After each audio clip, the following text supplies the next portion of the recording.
Nitekana umunezero ntangere vyo gusubira kubana namwe banywanyi bacu muriko murabana natwe makuru n'ibiganiro vya misi yose tubandanya gushikiriza kuri no mbonesha kuri yacu ari nayo yanyu Muhuza TV. Uyu numwe tugiye kubageza ko amakuru y'ibigezweko muri kano kanya, n'amakuru tuza kugaruka kuri vyinshi bigiye bitandukanye. Turaza kugaruka ku bagabo batatu bakomeye cane kandi b'ibihangange, harimwo Alain Guillaume Bunyoni yahoze ari umushikiranganje wa mbere w'igihugu c'u Burundi. Tugaruke kuri Gervas Ndirakobuca ariwe yasubira Alain Guillaume Bunyoni muri ayo mabanga, ndetse n'umukuru w'igihugu Nyenicubahiro Evaristo Ndayishimiye. Ibi vyose tuza kugaruka ko nibirabana n'ubutare. Hari ivyo Gervas Ndirakobuca umushikiranganje wa mbere yatangaje, hakaba hari n'ivyo Nyenicubahiro Evaristo Ndayishimiye nawe yari yatangaje. Alain Guillaume Bunyoni mu vyaha bitanu yagirizwa harimwo icacu kwiha inyungu atarekuriwe.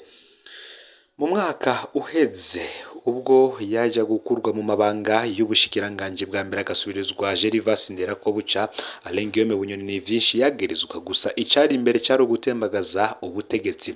Ntitwibagiye kandi ivyo umukuru w'igihugu Nyenicubahiro yatangaje ubwo yavuga ku masezerano yo mu kinyegero yagiye yarasinywa na bamwe mu bihangange vyo mu butegetsi bw'u Burundi, mu nyuma leta bakayiha amasezerano atariyo, bakagumya banyegeza amahera ava mu mwimbu w'ubutare wose uboneka nga mu gihugu c'u Burundi.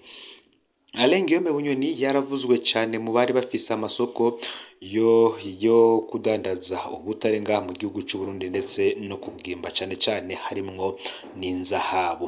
Tugiye gutangurira kuvyo President Ndayishimiye yavuze, tuze no kubandaniza kuvyo Gervas umushikiranganje wa mbere w'igihugu c'u Burundi Gervas Ndirakobuca yatangaje. Ico gihe ni mu mwaka uhezaho President Ndayishimiye yari yasubiriye impamvu yahagaritse amasezerano yo gucukura ubutare.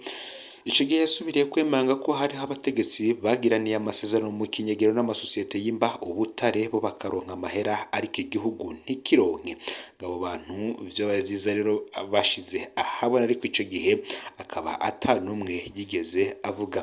Benshi bavuga ko ikibazo c'amasezerano yo kwimba ubutare mu bihugu bitandukanye ari ikibazo abaperezida benshi bo muri Afurika bama bazira, bivanye nuko bamwe mu bakomeye canke se mu nzego z'ingabo mu nzego z'umutekano bakomakomeye cane baba batabashigikiye, kubera ko baba bavuga ko babafata kunda.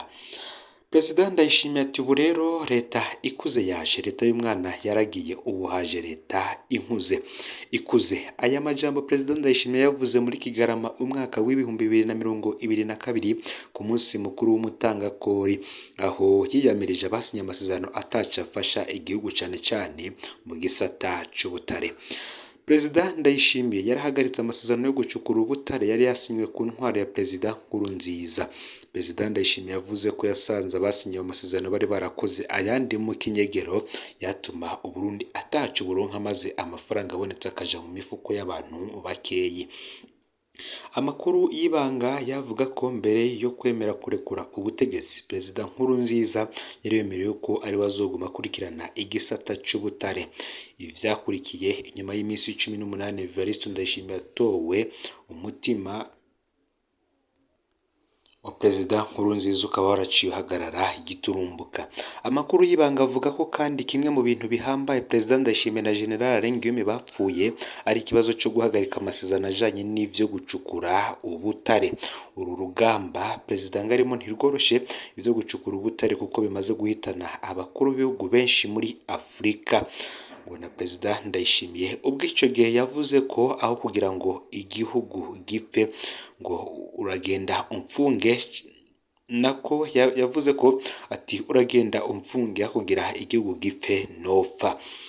Aya masezerano yo kwimba ubutare President Ndayishimiye ayafata mu minwe yari abangamiye ibihangange vyinshi cane, harimwo n'uyu yahoze ari umushikiranganje wa mbere wa leta y'u Burundi Alain Guillaume Bunyoni, kuko yakuramwo amafaranga menshi cane. cyane cyane ayo masezerano akaba yaragiranira n'amakompanyi agiye atandukanye harimwo n'ay'Abahinde. Nabwo kandi kuri uyu wa kabiri umushikiranganji wa mbere wa leta y'u Burundi Lieutenant General Gervas Ndirakobuca yagirishije inama mu ntara ya Muyinga abarongoye amashirahamwe acukura inzahabu mu ntumbero yo kurabira hamwe ibikorwa bimaze kurangurwa n'ayo mashirahamwe no kugene umwimbu w'inzahabu wakwiyongera. Umushikiranganji wa mbere yasavye abajejwe intwara abajejwe inzego zo kwivuna abansi n'umutekano kurwanya abo bose bimba ubutare bidaciye mu nzira y'amategeko kuko bituma umwimbu utisununura mu kigega c'igihugu. Gervas Ndirakobuca yongeye kandi arasaba abakora muri ico gisata gukoresha ubuhinga bugezweho gutyo umwimbu wiyongere. Nayo umushikiranganji mu vyo yajejwe harimwo ubutare n'agataka Ibrahim Uwizeye yaboneyeho akaryo ko gushikiriza ingene ico gisata cifashe inyuma y'inama yabereye Ingozi aho hafatiwe ingingo yuko amashirahamwe yashikanye ikiro c'inzahabu abandanya gucukura inzahabu. Ivyo biruko rero mu gihe kuva ku igenekerezo ya mbere mu Kakaro gushika ku igenekerezo ya 31 Kigarama mu mwaka w'ibihumbi 2022 habonetse amagarama y'inzahabu arenga gato ibihumbi 50 kuva ku wa mbere 0 gushika ku igenekerezo ya 16 Rusama uyu mwaka w'ibihumbi 2023 hakaba hari hamaze kuboneka inzahabu zingana n'amagarama ibihumbi 41. Nayo gushika ku igenekerezo ya 14 Rusama ubutare uri mu bubiko bw'ibanki nkuru y'igihugu BRB bukaba bungana n'amagarama ibihumbi 98. Umushikiranganji rero w'ubutare n'agataka akamenyesha ko umwimbu ari muke gutyo biturutse ku ngeso yo kwimba banyegeza. Ivyo rero ivyavuzwe kuri ibi birabana no kwimba inzahabu ndetse n'ubundi butare bugiye butandukanye ngaha mu gihugu c'u Burundi. Ni vyinshi vyavuzwe, mwumvise ko hari amakuru y'ibanga yavuga ko President Ndayishimiye mu vyo yapfuye na Alain Guillaume Bunyoni ari uko Bunyoni we yari yarihagiye ayo masoko yose yo kwimba inzahabu ndetse n'ubutare butandukanye ngaha mu gihugu c'u Burundi. Hakaba harimo n'ibindi vyaha yagirizwa harimo no gutembagaza ubutegetsi bwa President Ndayishimiye.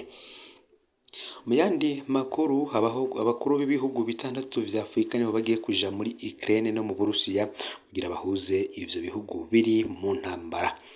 Umurwi w'abakuru b'ibihugu vya Afrika y'Epfo, Senegal, Zambia, Repubulika Iharanira Intwaro Rusange ya Congo, Uganda na Egypte bagiye kwishikira mu bihugu vya Ukraine n'Uburusiya kugira bahuze impande zibiri zimaze igihe kirenga umwaka ziri mu ntambara.